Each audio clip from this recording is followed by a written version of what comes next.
it is 3 a.m. in New York, 10 a.m. in Johannesburg, and 3 p.m. in Bangkok.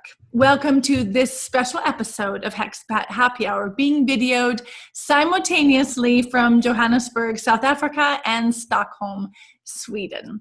This is Sunday Schneider-Bean of Schneider-Bean.com, and I'm a solution-oriented coach and intercultural strategist for individuals and organizations. And I am on a mission to help you adapt and succeed abroad and get you through any life transition. And as you can see, if you're watching the video, and you'll hear shortly if you're listening via Expat Happy Hour, I have a special guest with us today, Lisa Ferland of Knocked Up Abroad. So welcome to Expat Happy Hour, Lisa. Thank you. So we're excited to have you. Now, Lisa, I'm going to ask you, I have a quote from Pauline of Lessons Learned Journal, and this is what she says. Holidays with young kids isn't about the holiday. Because let's face it, it's beyond exhausting. It's about making memories. What do you think, Lisa? I totally agree. Right. we stop calling vacation a vacation and we call it family time. That's great. That's absolutely what it is. But that is absolutely what this episode of Expat Happy Hour is about. It's about how do you make memories as a parent abroad? Because as you know, Lisa, there are some special things that happen when you're trying to create memories, holiday memories, cultural traditions, and you're not within your original cultural context. Yeah. So let me just tell you a little bit more about Lisa for those of you who don't know. Lisa is really an interesting person. So she is a qualified and experienced public health consultant. But my guess, if you've run into her online, you know her more as the author of Knocked Up Abroad and Knocked Up Abroad Again, her two book babies. So when Lisa is not consulting or running her business or hanging out with her kids, she is writing and getting published in places like the Wall Street Journal, Expat, Parenting Co., Motherly, The Good Men Project, and many, many more. So Lisa, thank you for taking time out of your busy day today and joining us. Yes, of course. Happy to be here. Okay. So Lisa, what you might not know, one of the reasons why I was so happy to have you on Expat Happy Hour today is not just because you really understand about parenting abroad and the challenges, but because you embody what I really believe in and what I work on with my clients is about being a trailblazing spouse, someone who has moved abroad and despite the challenging circumstances has really made the most of it. I mean, you're well educated, you've got an excellent professional background, but I'm sure you found yourself in an unusual situation in Sweden as a public health professional. So can you tell us more about how you went from a public health professional to being the author of this book and a publisher and a Kickstarter campaign expert? So tell us how that happened. What's the story? Yeah, the two careers are not linearly related or directly related at all. So it was definitely a huge change. But like most women, when they accompany their partner abroad, maybe their career also doesn't always translate or come with them. And for a long time, for a few years, I was doing public health consulting, which was excellent because I could work remotely and still work with all of these international organizations doing the work that I have been formally trained in and have my master's degree in and all that stuff. So consulting really helped me maintain my original career. But I ran into sort of a slow period where I didn't have any consulting projects. And I had all these other ideas about writing a book and telling stories. And I had all these stories within me that I wanted to share. And then I reached out to other women who also wanted to share their stories. And I said, let's figure this out. Like if I can figure out all these other things, I can probably figure out the publishing world and take on a new project. And I love taking on new projects. I love learning things. I love doing things on my own. And so it was sort of a natural progression of doing the research and conducting all of that fact-finding information and jumping into a new career, very entrepreneurial side, a very different side that I never thought I would take on. Because I had this unique opportunity and sort of the timing was right for me to jump into publishing and crowdfunding. And as a result, it just sort of one step led to the next. And that's so related to what I was just talking to Amel from Tandem Nomads about in our last episode. I think it was 2 episodes ago, about how people who end up moving abroad with their partners have their profession that's set in stone. And then once they get stuck. There's this idea of, you could own your own business, but so many people don't see themselves as an entrepreneur. And I am one of them, that in 2013 or 2012, I said to my husband, no, I'm just not the entrepreneurial type. And, and you might have said the same thing to your partner 5 years ago.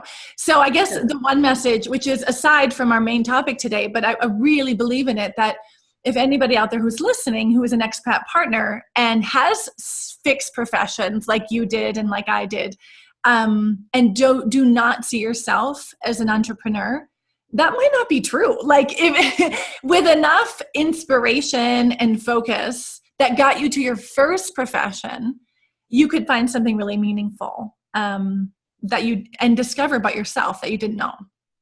Yeah.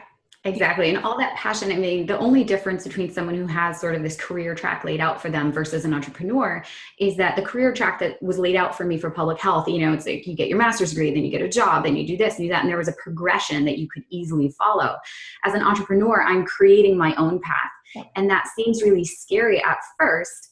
But when you have an idea that you want to run with, you figure it out. And there is a track laid out for you. You just haven't discovered it yet. And the steps are there. The entrepreneurial steps are there. You have to create a business and do all these things. And so there are things that you can do, but you can decide what you want to do that day and really create your own direction, which is really great.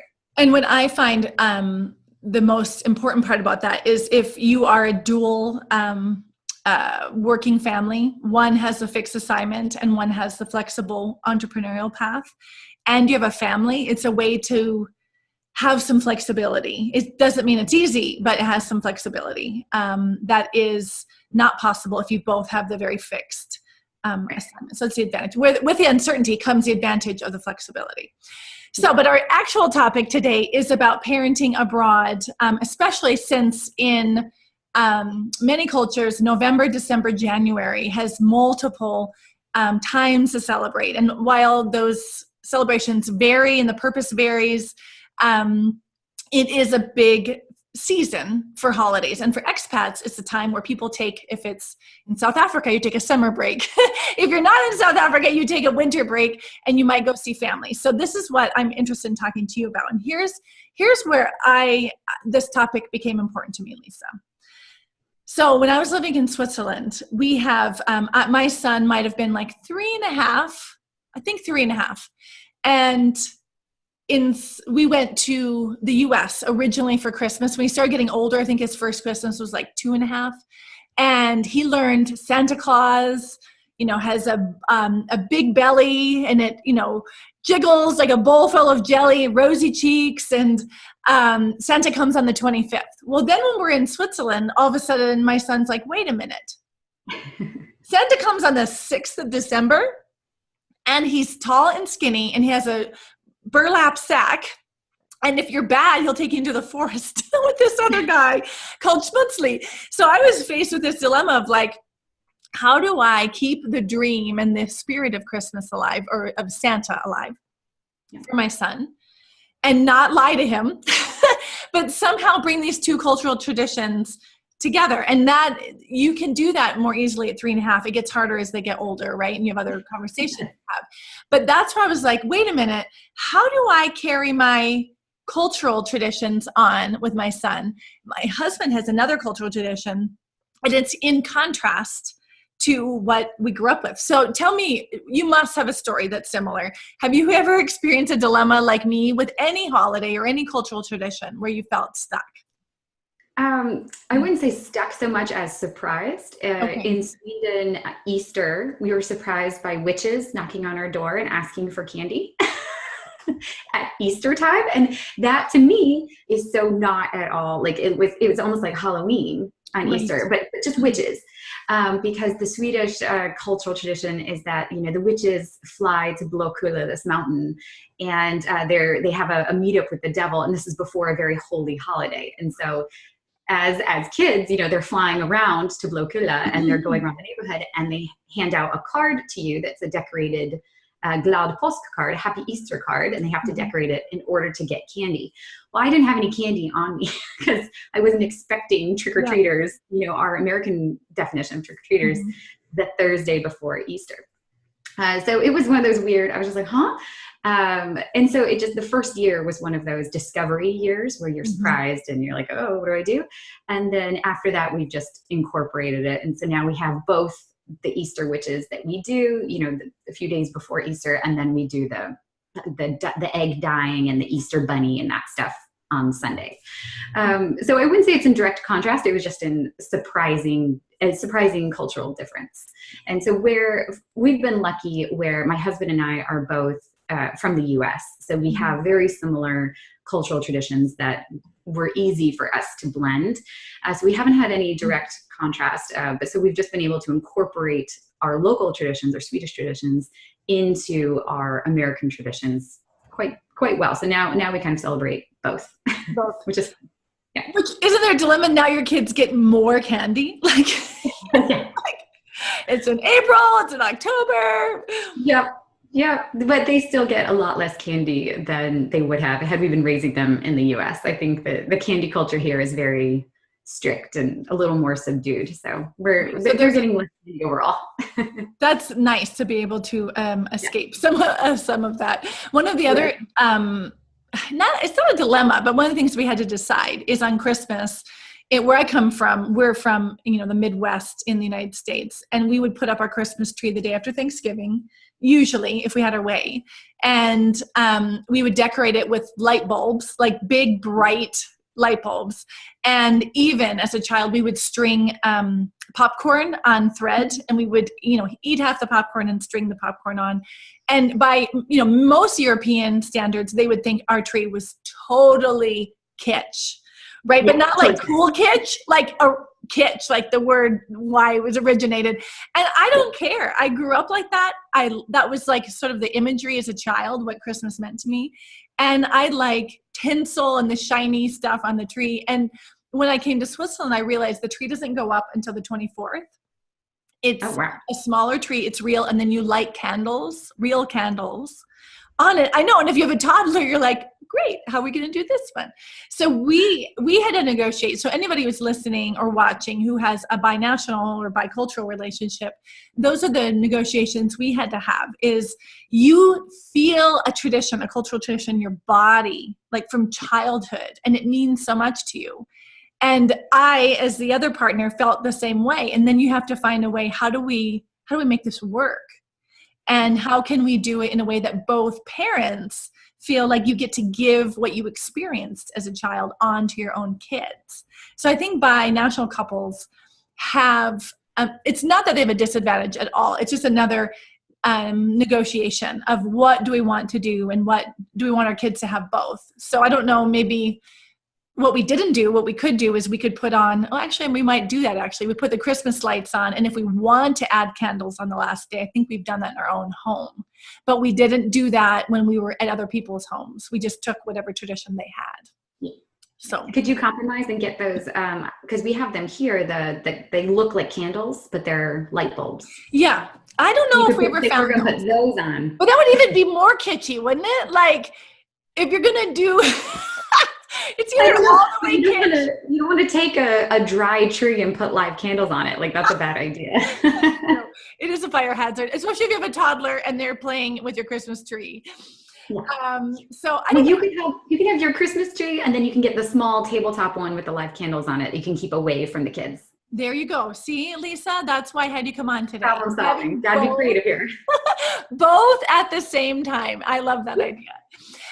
So those are the things, I think, the universal. And what I liked about what you said is you incorporated the Swedish traditions in your family. So you didn't say, no, that's not how we do it. You invited them into your home.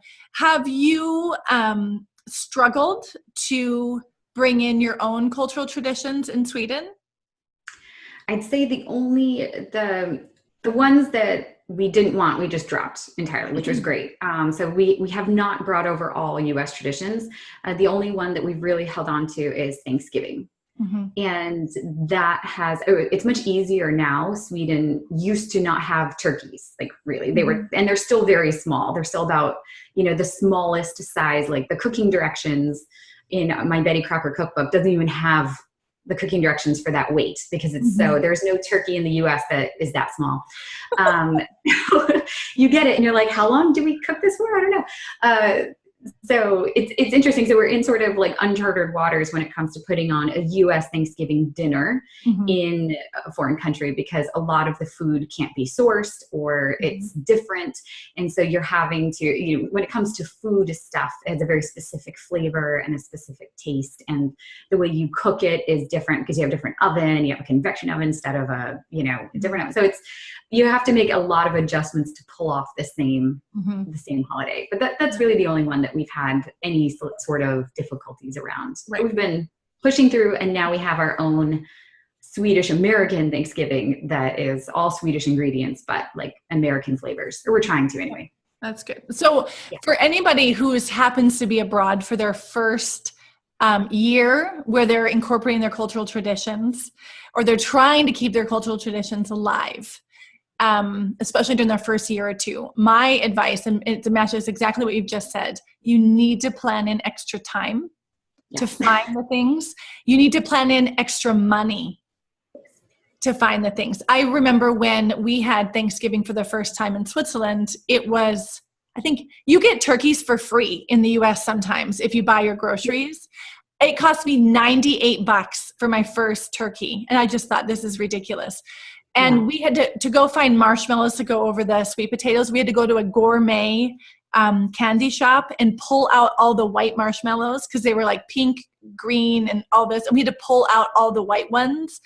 And we paid probably $500 for our first Thanksgiving dinner to feed our friends. And another thing, I think people who are doing their cultural tradition for the first time abroad is you need to be very, how should I say this? Maybe a little, this is an opportunity for people to share your cultural tradition. So if you invite locals from outside of your cultural tradition to share what it's all about, why it's important. And one big mistake I made is I wasn't transparent enough with my friends about Thanksgiving. That Thanksgiving is about, I literally cooked for 24 hours, like, over days I was cooking. And as I said, at that time, $500 was a lot of money. It still is a lot of money to me, but it was an incredible amount of money for me to prepare for this dinner. And we had dinner, and then people ate and they went out dancing. And I was like, what? Like, we're now stay together and like be together and have wine and maybe eat pumpkin pie again and talk. And it was really hard for me. And for those who are living abroad and you're in that cultural adaptation phase, so people who, that phase, Lisa, when you just get there and you're doing your best to adapt, but you still feel very not adapted. And you're trying to feel home, but the home feeling hasn't quite happened yet. A blow like that, which from the outside isn't, of course, I understand why people would do what they would normally do, but those things hit you hard. Yeah. Right. So if anybody's listening or watching and you've had that happen, this is normal to take it so personally, right? Because this is so important to you. But what I've learned is what we did, because we've been doing this for maybe 18 years. What we did is the next year, we were, because they're all good friends, we were really playful. Like, we're making this, but you're not going anywhere. Like, we were really clear about setting expectations. Like, we're going to have it and let's hang out together. And the next year I felt better about it. The other thing that I did, and I don't know if you've done this, Lisa, the first year when I did a big Thanksgiving, I did everything myself. And it was exhausting. Yeah. And the second year I said, you know what, this is a lot, let's do it together. Cause we had 32 people one year and we had to literally move our furniture out of our living room and bring in banquet tables in our living room. And I gave out recipes, but in English on purpose, because it was like a fun cultural treasure hunt. I gave them recipes in English in cups, not, the European measure. And I said, here's your challenge. Yeah, it's like an Easter egg hunt. Bring the stuff, come back, and then tell us how it was. So we involved them more, and they responded, and then it went up like in a positive way from then on out. Yeah, we did the same thing where we cooked everything for everybody. Yep. And it was such a success, and everyone was so happy and thankful to be there. But they saw all the food, and they were like, oh my gosh, next time, tell us and we'll bring something, just let us know. And so, then the next year we gave them the recipes. In English, in English measurements and everything. And it's kind of fun because they get to experience a little bit of what we go through. And they're like, oh, like you're constantly translating and you're constantly adjusting and trying new things and trying a new recipe. And it's like, yep, that's exactly what it is. And so it's nice because it brings, they're bringing something to contribute to the party and, making a recipe that's either special to them or special to you. And it's a more community event if you involve people from the beginning. Absolutely. I totally agree with that. And I think there's a couple of things going on. One is, like you said, the biggest one is some people are living in communities with all expats and everybody's living a very similar nomadic life. But if you're like you and like me, I made a few non-Swiss friends that were also with Swiss partners, so we understood each other. But most of my friends were Bernese, so born and raised in Bern. And so that was a great way. Like you guys, your American family in a Swedish village, it's a great way to say, hey, this is normal things are not normal for me, right? So that's the empathy, that's the understanding. And I think the biggest thing is a lot of people I work with have a hard time asking for help.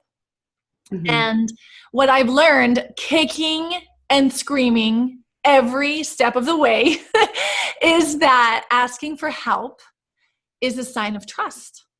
And it's a sign of connection, right? Because if I ask you for help, that means I trust you and I want to be connected to you, right? And that has been a long journey. I think it took motherhood for me to be on the borders of my energy level in motherhood to learn that lesson. But so for anybody listening or watching, if you're sort of stuck in this dilemma with the holidays, I know I've been to, Indian family occasions, and just like, how in the world did you create all of these amazing dishes? How many weeks have you been preparing that, if someone asks you to prepare something from their cultural tradition, that's an honor.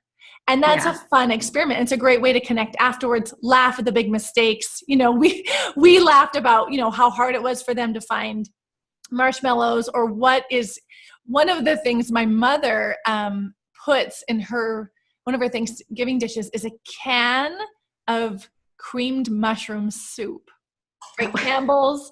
Well, no, Swiss don't do that. They make everything from scratch, right? So they, what did they do? And it's so funny. What did they do to substitute the can that was actually real? And so, how much is a can? Like, what is it? What size is a can? I don't know. Exactly. So I think, so if you're listening to this and you're preparing the meal, then have courage to ask the people to get involved and let go of control, right? That can be scary.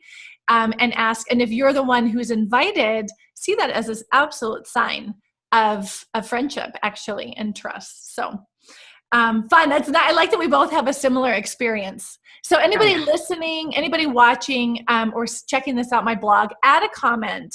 Tell us your story, because we're both from American cultural backgrounds. We have, Thanksgiving as a commonality, but maybe there are people from other nationalities or cultural traditions who have similar but very different stories to share. I'd love to hear that in the comments as well.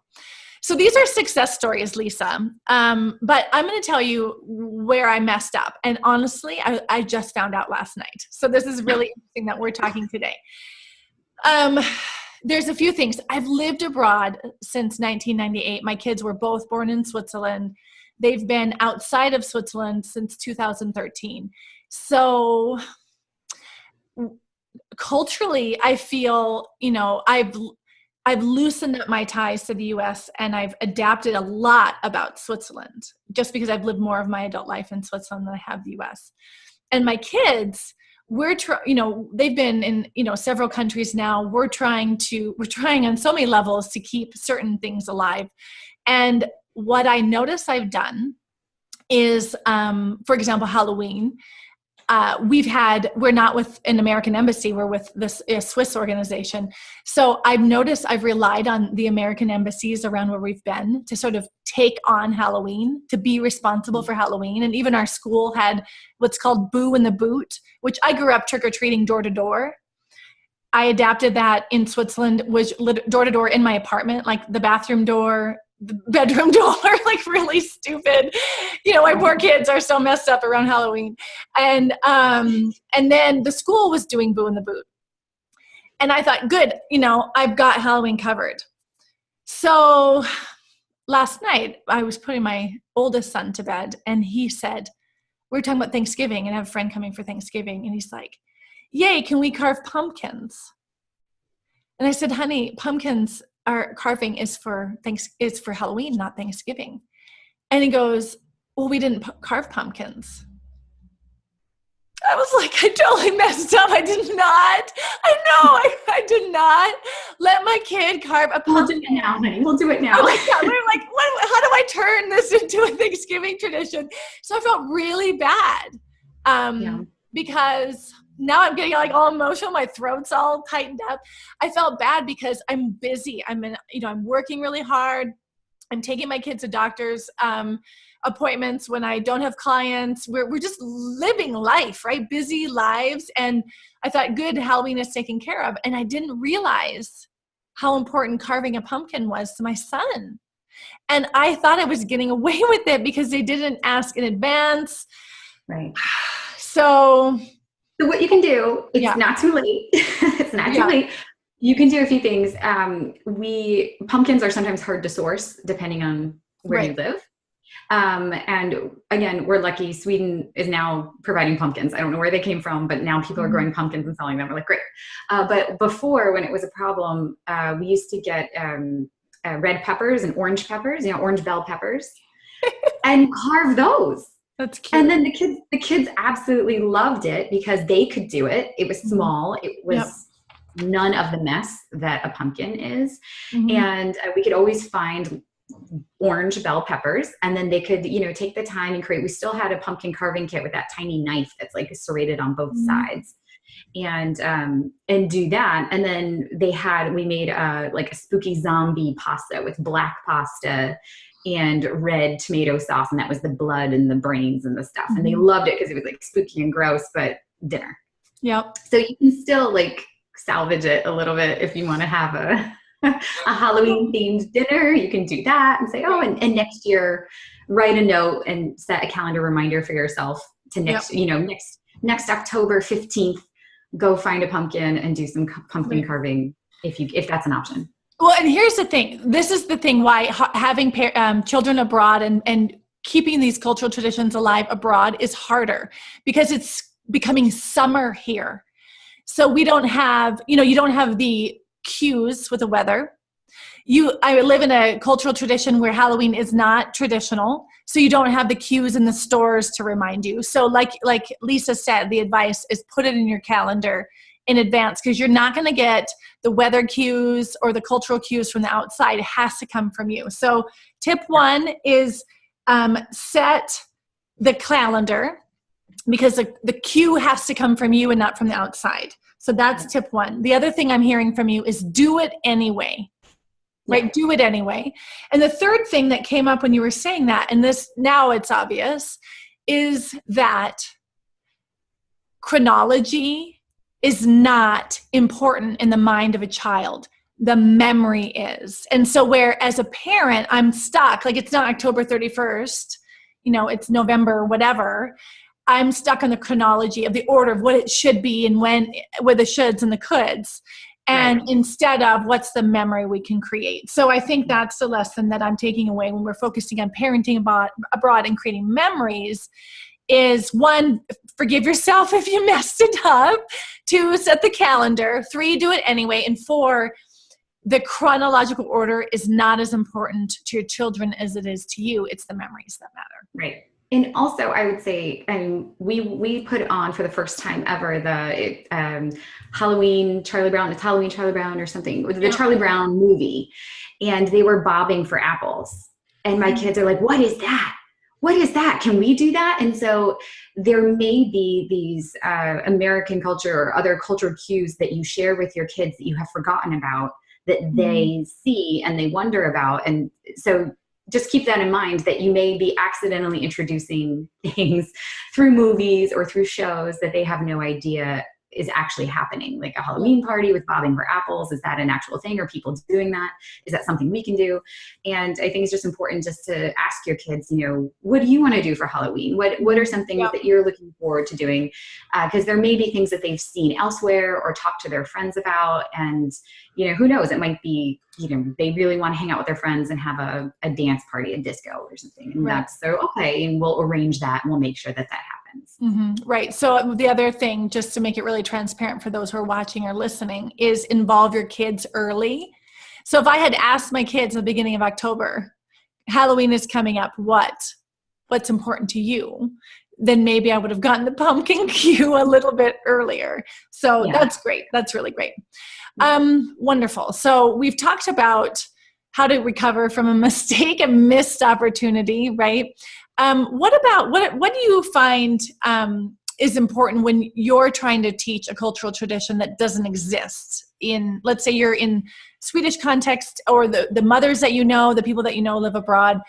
How do you really teach your kids a cultural custom where they don't get other cues from their environment around them? I rely a lot on books. And we read books together and we talk about it, and we have a lot of conversations about the cultural activity before we do it. And we talk about why it's important and why we do it here, even though it's not celebrated here, because it is that important to mama and daddy for us to do. Yeah. And so a lot of our traditions are things that are, important to us. And, you have to compromise, and it won't look exactly the same as it did when you were growing up, but that's because, you're in a different context and you have to piece things together a bit differently. But it's still the essence of the celebration that is what is most important. Yeah, that's true. So what I'm taking away from there is being really transparent with your kids, why we do it here, like why it matters, even if it doesn't happen here, why we're doing it here. Yeah. So that's excellent. One of the things that I find interesting is, I think this will be relevant for lots of cultural contexts. When you have a holiday tradition, a celebration that doesn't exist in the local context, but the international school, for example, they ask about Thanksgiving. So who are the American parents who can talk about Thanksgiving, right? And now you're responsible for representing an entire culture, an entire tradition, right? And one of the things I find, and those cultural traditions have a perspective. And, to get very political on you, those perspectives favor some and marginalize others. National days, like Thanksgiving in the US is controversial. There's religious holidays that some celebrate, others don't. And I find that really interesting. So the one thing that I've grappled with, and I feel like I found a solution to, is with this idea of Thanksgiving. When you go on Pinterest and you Google Thanksgiving ideas, it's the turkey, the hand with the turkey, or it's like the stereotypical pilgrim and Indian. And I say Indian because it's a stereotypical idea and not, indigenous person or native people or, that sort of thing. And it's a lot of responsibility, right? So how do you talk about a cultural tradition that is at a 4th grade level, let's say, if you're invited to go and talk to your kids' class and represent a cultural tradition that is really wide in scope and could be controversial depending on who's in the room as well, because of the international nature. So for me, how I resolve this dilemma is with Thanksgiving, I talked about the Native people side and the European side. And I did say there's not a clear happy consensus on both sides. And it also talked about what's going on internationally. How do other people give thanks around the world, even though it might not be on the same day, but how do they do it around the world? Because I feel like it can be alienating for those who have no connection to a cultural tradition, to only be taught one way, right? So do you have any of those dilemmas based on your experience living in Sweden, or the parents that you talk to? I mean, people who come to our Thanksgiving tradition, they always ask, what's the history of this? Mm-hmm. And that's when you start getting into like, okay, well, how much time do we have? And like, let's go through this. But I think we've been focusing more on how we celebrate it, and the reason why it's a time for us to gather our friends and family who we love and who, we want to celebrate, being thankful for and honor this time together. And the historical background around it all isn't as important as how we are celebrating it today. Mm-hmm. For us. I mean, we're not celebrating conquering North America and taking native lands from the people. I mean, we're not celebrating that. We're celebrating being a family and having this sort of warm light in a dark time outside. Mm-hmm. I mean, weather-wise. Right. To think about family and friends and celebrate it that way. Yeah. So that's really the benefit of actually raising your kids abroad, is you have more control over the narrative. Yes. Right? You can control the narrative. And I think it's hard for people who are living in their home area because the narrative is so strong from the outside, what you're supposed to buy, how you should celebrate, what the story is, that there's a lot of freedom when you can create that. So tell me and you may or may not want to answer this, what have you escaped? So what cultural tradition have you completely joyfully ditched now that you're in Sweden? All of them except for the Thanksgiving. Like Valentine's Day. Yeah. Valentine's Day, especially from like the kid perspective. And I'm still friends with a lot of moms in the US, and they tell me about just the burden it is to create Valentines for every child in their children's class. And some of my friends have 5 kids and they have to create Valentines for 30 kids in each class. I mean, that's insane. And it becomes this financial burden. And then it becomes like a one-upmanship of like, well, so-and-so handed out this. And so, I mean, it's just crazy. Mm-hmm. And so I think we've totally escaped all of that commercialism around all the holidays that are really superficially important in the US. And I don't know why. So yeah, I would say like St. Patrick's Day, Valentine's Day, all of those. And the ones I feel kind of guilty as an American forgetting certain holidays, like forgetting Labor Day, forgetting Veterans Day, like it almost becomes like this afterthought again, because we don't have the social cues, or, school isn't canceled in honor of that day. And so, my mom will send me a little email, say, hey, don't forget, it's this day. And I'm like, okay. Mm-hmm. So yeah, we've totally escaped all of them except for Thanksgiving and Christmas, which we still, and New Year's Eve, and like those celebrations that are big around the world are the ones we've kept. Mm-hmm.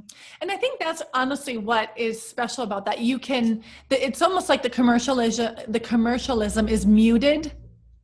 And so you can hear what it's about, right? No matter where you're from, what cultural tradition. But I think for some people it's hard when it's muted, because that's what's exciting, is when the volume is up on the celebration. I know that one of the most depressing holidays for me, I found in Switzerland, surprised me. And it was 4th of July. And I'm not patriotic in that sense. It was more about, this is a day where I would be barbecuing, bonfires, boating, fireworks, smoke bombs, and the nature and sunsets. And I'm sitting in my fun. And be fun. Yeah. Family connection. And then nobody here's doing that. And my family's doing that all without me. So those were some of the things that were hard. And later in this, I'm focusing a whole series on the holiday season as an expat. And later I'll talk about how to deal with the fact when you're not with your family on special occasions, because that can be hard. That can hurt. And you need to find creative ways to celebrate that. So, okay. So you go ahead. Yeah. There are lots of other holidays here, like locally in Sweden, that involve bonfires and involve fireworks and do other things. And so when we're celebrating those, like, that's why it's almost more important to celebrate those local holidays, because you do get that Yes. cultural excitement. And if you isolate yourself from that and you don't participate in the local, that you're missing that community effect that happens during their cultural celebrations. So I think it is important, just like, you know, we're missing our home celebrations back in our passport countries, to participate in the local ones, because they do get excited about it and those are fun. So you do have to participate in the local stuff if you want to get that feeling again. It'll be different, but you can be like, okay, we're not having 4th of July, we're having this holiday, and they're doing fireworks and it's fun, and let's get the sparklers and let's go all in on this holiday because this is what we have. Absolutely. So what I'm hearing there is absolutely take a moment to connect to the local traditions and customs to get that sort of high volume feeling that you're looking for. What we've done, for example, in Switzerland, their national day is the 1st of August. So that's when we do the bonfires, that's when we do the fireworks. And I help my kids understand this is like, right? I make the cross comparison. So I say, this is like 4th of July in the US. And when we're doing 4th of July in the US, I say, this is like the 1st of August in Switzerland, so they can create the connection. So advice, just to reiterate your tip, is to engage in the local community, celebrate alongside them, because that's the time where the volume is going to be high. So Lisa, any last words? Because I know we don't have time to talk about all the things that you have to say about parenting abroad, especially around the holiday season. Is there something important that you'd like to leave our listeners or viewers with? I think that, you know, you have to readjust your expectations when it comes to passing on your holiday traditions, and understand it's not going to be the same as it was when you were growing up. And it's impossible to replicate your tradition from your family precisely how you experienced it when you are raising your children in a foreign country. And so to forgive yourself that, and to, you know, grieve that loss, because how you imagined raising your kids is not maybe what you're experiencing now. And, you know, think of creative ways that you can come to peace with that difference, and just know that, you know, their childhood, they're not going to know any differently, and focus on creating the loving memories and the family atmosphere as however you can. And that might mean doing things completely differently than you ever imagined, and really recreating it yourself and putting the energy in to bring that magic alive for your kids. Yeah. And I think, I mean, that goes down to the core concept I always talk to my clients about is, don't get hung up on strategy. Look at the core need, right? So they don't have you don't have the pumpkins, they have the red peppers, right? So that's the strategy, but what you want to have that experience of togetherness, that memory making. And the other thing I would add is, we talked about your first year, but this is as relevant, if not more relevant, for experienced expats, because missing 1 or 2 years of something from home is different than your 17th year. And I can say that from experience, that if you're feeling like you're missing something and you're longing for that, then you can create that. And as Lisa said, it's just a matter of scheduling in advance, reminding yourself in time, planning in maybe a little bit extra time and maybe a little money if turkeys cost $98 instead of our free, because we are responsible for creating that in our family. No one else is going to do that for us. Yeah. Yeah. Good. So, I mean, generally what we've been talking about is, you know, how do we adapt to life abroad? Like this is just one subject, but it's the bigger subject of how do you adapt and make the best of your life abroad? How do you make it your own? How do you stay connected, right? And how do you stay connected with your loved ones along the way? And that is something I've been working on for this last year. I created something for everybody who's listening and watching, that what can you do to keep that momentum in your life and make sure that you're creating what's most important to you? So I'll be sharing that in about 7 or 8 weeks. So stay tuned for that. We've already had some people have a look, and what we're hearing from those who've checked it out is that it helps them be proactive and have ahas like Lisa is sharing with us today about things that maybe they hadn't thought about, and they know that it will help them connect to themselves and to others more deeply, because that's really what it's all about, right? To have a life abroad that feels connected and where you feel like you belong and you can make yourself at home. So if you're interested in learning more about that, you can hop on my waiting list by going to the link in the show notes or hopping on this podcast in my blog, and you can be the first to find out about it. So thank you, Lisa, so much for being here. Tell us, if people want to learn more about you and about what you're doing, where can they find you? Sure. They can find more about me at knockedupabroad.eu. And that's where I share stories about raising families in foreign countries and all the challenges and obstacles that are involved with that. Mm-hmm. And more, because Lisa's up to a lot more than just that. So you have to go to her website to check that out. You have been listening to the Expat Happy Hour with Schneider-Bean. Thank you so much for being here. I will leave you with one last thought in the spirit of raising your kids abroad and what to do and what not to do. Remember this quote: children are great imitators, so give them something great to imitate.